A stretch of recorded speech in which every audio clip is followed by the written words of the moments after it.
My name is Charlotte Dodson. My name is Haley Eastman. My name is Diane Coleman. My name is Victoria Young. As you all know, we are gathered here today to discuss and answer this question regarding should individuals be forced to get the COVID vaccine? I know all of you have put much thought and research on this topic, and I look forward to hearing from each of you, as well as give my own opinion.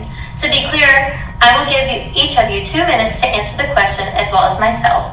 Each time a panelist answers, the remaining panel will have an opportunity to respond and discuss the answer until everyone has been heard. So let's just get started. Haley, should everyone be required to be vaccinated against COVID-19? Thank you, Charlotte. For part of my discussion, I'm going to be focusing on the idea that vaccines need to be tested thoroughly before administering it to individuals to ensure no long-term health effects. Throughout history, there have been many viruses like smallpox, influenza, measles, and countless others that have spread rapidly and caused similar panic to the COVID-19 virus. However, the vaccines for these horrible illnesses weren't released to the public for years due to the endless testing that assured scientists that the vaccine was safe for the people. Influenza, for instance, was first documented in March of 1918 when a series of soldiers fell ill and died days later. According to the Center for Disease Control and Protection, in 1942, the FDA released a bivalent 2-component vaccine that offers protection against influenza A and influenza B viruses after the discovery of the second strand. It took over 2 decades for scientists to research the virus itself, what can create antibodies for it, how to morph it into a shot, what are the long-term effects it has on individuals' health, and how effective is it going to fight the virus. However, it magically took less than a year for scientists to do all the research on the supposed new virus and release a vaccine that was safe for individuals that were only 16 and up. The FDA stated that there were 3 phases of clinical trials that the vaccine went through to ensure safety and effectiveness of the shot. However, the 3 phases were overlapped to speed up the process. Now, since scientists were obviously in a rush to distribute this vaccine, how can they know the long-term effects it has on people's health? In some cases, people question the long-term effect it has on women's fertility. Doctors have questioned the portion of the vaccine that could cause the body to attack syncytin-1, a protein in the placenta that shares a small piece of genetic code with the spike protein of the coronavirus. If the body attacks that gene, the placenta will not be formed correctly, which can lead to lack of oxygen and nutrients to the fetus and result in a miscarriage. Although I am aware that technology has improved greatly since the early 1900s, there is no technology great enough to travel in time and foresee long-term health complications. All in all, I believe that individuals should not be required to take the COVID vaccine due to insufficient testing regarding long-term health effects on individuals. That was a great deal of information. Does anyone have anything they'd like to add, Victoria? Yes, I really liked how you compared to how they did testing on the previous illnesses, like back in the 1900s and stuff, versus how they did now. What I wonder is, like, if, like, I know COVID just came, like, out of the blue. Yes. But I wonder why they had to rush such testing on COVID, because as they're rushing it, they're finding out more and more, and they're making more problems versus solutions to solve the pandemic. That's exactly what I was going to say. There's been so many past diseases, exactly like this one, that we've actually taken the time to get the vaccine prepared and we've gathered all the information. We're learning new things about COVID each and every day. So what makes you think one vaccine that was rushed to make safe for the people is going to be okay and protect us as far as in a long term? Right, it's just causing more problems, I think, and creating more health concerns. Not, like she said here, it's just they're in a rush and they forget that we're even trying to have a solution for the virus.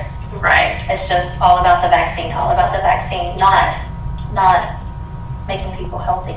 And it's amazing how they can state that there's no long-term effects, but it hasn't been a long-term situation, so how do we know something isn't going to be affected down? Right, exactly my point. Exactly. Okay. I'm going to be discussing my position now that I do not believe that all individuals should be forced to get the COVID vaccine. Personally, I believe that the COVID shot is similar to the flu shot, and that the COVID vaccine should be optional for all individuals. Just like the flu shot, any individual who receives the COVID vaccine is still prone to the virus itself. According to the CDC, during a small sample of 100,000 people, over 1,000 of them still got COVID within 14 days of administered shot. Any one person can receive a flu. Oh my goodness, I'm so sorry. It's okay. Flu shot and still come down with the flu, and this holds true for the COVID vaccine as well. With that being said, since the vaccine is not 100% proven to prevent the illness, it shouldn't be made a requirement by any means, since individuals can still get sick. Those who avoid the COVID shot, no matter the reason, should be able to do so at their own risk. Thank you for that. Okay. Absolutely great. Does anyone have anything they'd like to add to that? Not at the moment. I like how you compared this COVID to the flu shot, because back then, one flu shot was all it took, and it decreased our chance of getting the flu. But now that the flu just keeps on mutating, what's to say that we're not going to be protected by this past flu shot because of all the new strains? So just like the flu shot, COVID is doing the same thing, mutating, and this one vaccine isn't protecting us from all the different strains of COVID. Exactly. Right. I also liked how you compared COVID and flu, because a person who has had both, they are very similar in symptoms in how they make me feel. And I just think that that's really great, because you said that the flu shot doesn't provide natural immunity, so how can the COVID shot produce natural immunity? Since the flu shot took decades to really create and morph into the perfect shot, and then scientists have only been working on this shot for just a few months, how can it be the perfect shot? Right. There we are again with the time thing. It took them decades to get a vaccine for the flu shot, yet we're coming up with a COVID vaccine in a couple of months. And yes, I have had the flu, I have had COVID twice, and I feel yucky and fever and coughing and aching, and they're very similar. But your body can fight it. Your body can, not everyone, if they have underlying conditions, but that just doesn't necessarily mean that a vaccine is going to be the answer either. Right, and like after a body encounters an illness, the body itself creates natural antibodies that either, if you come in contact with it again, it'll either like fight it completely, or when you get it, it'll get rid of it faster. Yes, I think so. So moving forward, Sienna, should any individuals be forced to get the COVID vaccine? I do not feel that the vaccine should be required upon everyone, simply because there are just too many unknowns with it. Since the creation of the vaccine was so fast, it basically bypassed normal clinical trials, which scares a lot of people.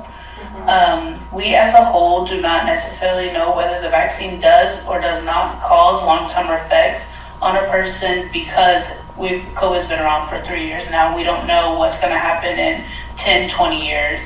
We also are so wrapped up in trying to end the COVID disease that we tend to ignore the effects that take place directly after receiving the COVID-19 vaccine. In some cases of COVID-19 vaccinations, some people have had many side effects, such as GBS, which is severe blood clotting, TTS, which is weakening of your muscles, anaphylaxis, what is an allergic reaction to the vaccination, and in some rare cases, death.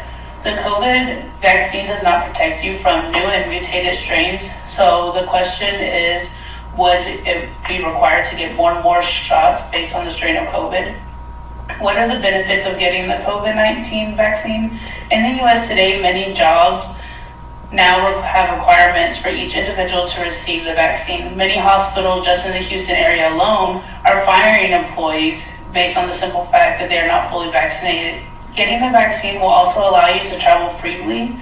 Many airlines are requiring COVID vaccination status or a negative COVID test within 48 hours. Like many vaccines, this vaccine does not protect you 100% from COVID, but it does ensure 95% of security against the disease. So the question is, are you willing to take the risk and keep you and your family safe, or are you scared of the long-term effects that it could cause? Absolutely. I myself, again, I do not agree with the vaccine for so many reasons, especially for my small kids. But you hit the nail on the head, especially with the whole work thing. We shouldn't be forced to have a vaccine to work. We shouldn't be forced to have a vaccine to travel. There's just so many things that are overlooked just so this vaccine can be a thing, and I don't agree with it at all. Right. And I really like how you stated that we are so wrapped up in trying to end COVID that we tend to ignore the effects that take place directly after receiving the COVID-19 disease. Because with everything medical, there can be complications. I mean, but the risk of like blood clots, like a blood clot in the right place can end your life or give you like severe long-term damage. And I mean, it's really where you draw the line, because they were so wrapped up that they released the first shot and then the booster and then the second shot. And so we have to draw a line where it ends, or are we just going to keep injecting our body with this vaccine? Exactly. And this may be like rare cases, but you could always be that one that does get Right. the blood clots or die from this, or something Right. severe happen. Just, you always say, yeah, it can't happen to you, but it absolutely could. Because you never know. And then again, with drawing that line specifically, I feel as the government shouldn't have that right to enforce such uncertainty, especially since even if you do get the vaccine, you still have a chance of getting it. So why are they going to force something that's unsure of? Exactly. That can like affect you in the long run. Right, and you have a good probability of still getting COVID, and you have the good probability of getting all the side effects. So it's really the balance of whether you take the risk or you just let your body handle it. And it also goes against like people's religion, as far as like they can't get vaccinated, for them to basically force it upon people, whether they're taking their jobs away or they can't travel to their home country or to see family. It's just, I feel like it's not right. Yes, everyone's lives are being turned upside down just because of this vaccine. I agree with you, ladies. Okay, so with that being said, Victoria, should individuals be forced to get the COVID vaccine? No, I do not believe they should, because again, as we all stated earlier on, is that even if you do take the vaccine, it doesn't guarantee complete immunity. There are a bunch of uncertainties that they had while creating this vaccine, especially since COVID changes like every single day. They have like a new strand, was it like Delta, Omicron, Yes. all the other ones. And then this past year, I recently have received my vaccine, and although I personally did not get COVID, I do know many individuals that were diagnosed with the illness while having the vaccine. So again, having the government decide whether or not we should be required to take the vaccine that's supposed to cure all of us, yet it's still uncertain in the fact that they are trying to develop without knowing all the facts. It doesn't help anybody. It makes it worse. Right, I agree. I think you ladies have really done your research, and we all stand strong in the same. So, in conclusion, after hearing every member's position on this topic, should individuals be required to take the COVID vaccine? The panel concluded that an individual has a right to deny the vaccine for various reasons. The reasons include insufficient testing before release to the public, personal reasons, underlying health conditions, the fact that there is no full immunity to the virus, and that no studies on long-term health complications have been conducted. We also, as a panel, feel individuals should not be prohibited from traveling or denied a job based on their vaccination status. In fact, asking an individual to share their vaccination status is a violation of HIPAA, meaning that whether or not the individual is vaccinated, they have the right to withhold any of their medical information. While the vaccine leaves many individuals feeling more comfortable going out, it is their choice to be vaccinated against COVID-19. Yeah, so although like 95% is a good, it sounds like a very good percentage based on being protected from it. There's always that 5%, like you said, people still get it. Like I'm one that still got the COVID vaccine and still got COVID 2 weeks later, and my symptoms were way more severe compared to when I had COVID the first time without having the vaccine.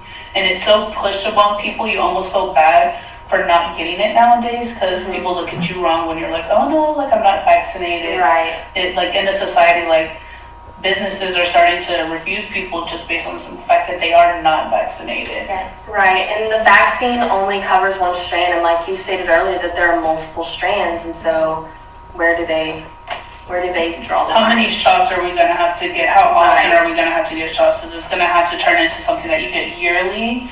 This is Gun, gonna please? exactly. It's just so far that they could take this. Correct. I think we all brought really good points to this discussion. Absolutely. Right. Well, thank you for Thank coming to you. our panel.